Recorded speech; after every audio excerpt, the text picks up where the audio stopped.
This video is double angle identities part 2 from section 6.3. Okay, here is our example problem. If the tangent of x is equal to -5/4, find the exact value of the secant of 2x given that 3 pi over 2 is less than x, which is less than 2 pi.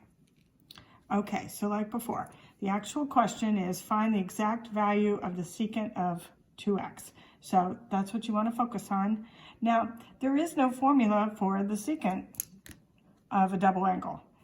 So you'll need to remember that the secant of any angle is equal to the cosine of that angle, the reciprocal of the cosine of that angle. So we will know that the secant of 2x is equal to the reciprocal, or 1 divided by the cosine of 2x. And we have a formula, actually we have 3 formulas for the cosine of a double angle. Here are the 3 formulas. All right, the cosine of a double angle is equal to the cosine of the angle squared minus the sine of the angle squared, or these other 2 variations. Now, for this problem, we could use any of them, though I have chosen to use the middle one, right? Because it only involves cosine. So,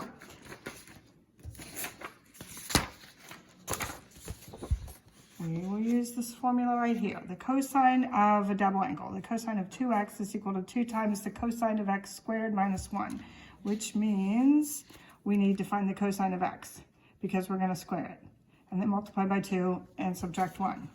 So that's our missing value.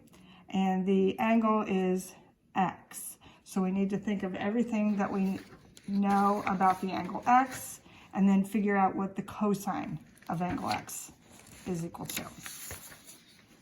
So here is what we know about the angle x. We know that the tangent of x is equal to -5/4, and we know that x is between 3 pi over 2 and 2 pi. Now, that's kind of a weird looking inequality, except that we're very familiar with 3 pi over 2 and 2 pi, right? 3 pi over 2, that angle has a terminal side of the negative y-axis, and 2 pi, the terminal side of that, is the positive x-axis.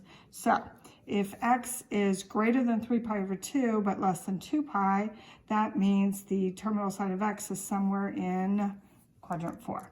That's what that tells us. All right, so we can draw the terminal side of x in quadrant 4. Then we can draw our reference triangle, and here's our reference angle, vertex at the origin. Okay, the tangent of x is what's going to help us fill out the triangle. So tangent is the opposite side divided by the adjacent side. Now, when you have a negative value here with tangent, you could use the opposite as being a negative number, or you could use the adjacent as being a negative number. You could possibly do +5 for the opposite and -4 for the adjacent. You just have to look at your quadrant situation.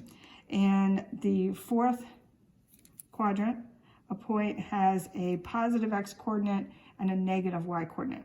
So on the triangle, the adjacent side goes with the x, and that would be positive. The opposite side, which goes with the y, would be negative. So we will use -5 for our opposite and +4 for our adjacent.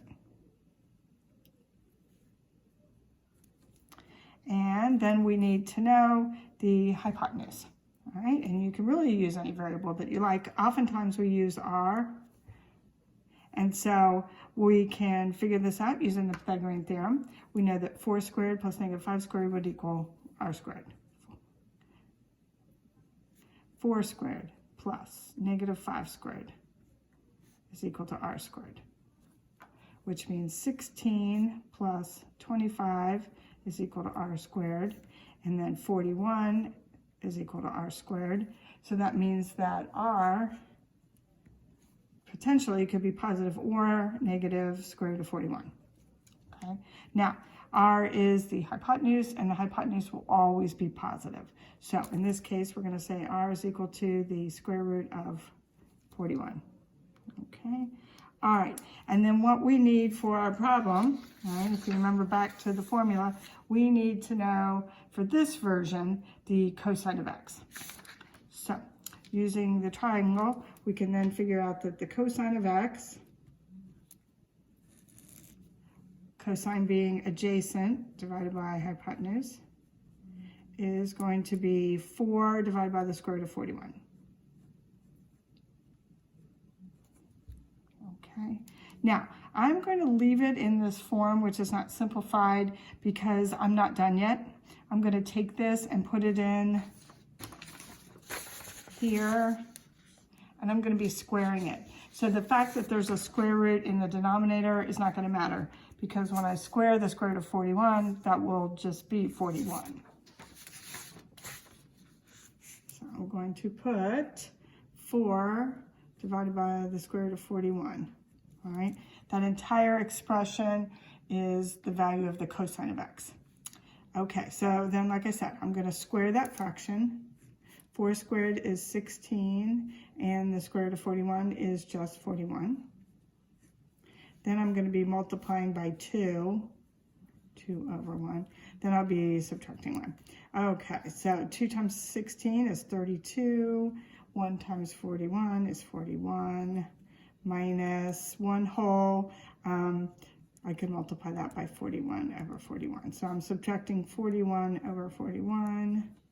So 32 minus 41 is equal to negative 9. And then the common denominator is 41. Finally, to answer the original question of the problem, which was to find the value of the secant of 2x, we're going to find it by doing the reciprocal of the cosine of 2x. So the cosine of 2x is negative 9 over 4x. So then the reciprocal of that is going to be negative 41 over 9. And that is the final answer to the problem.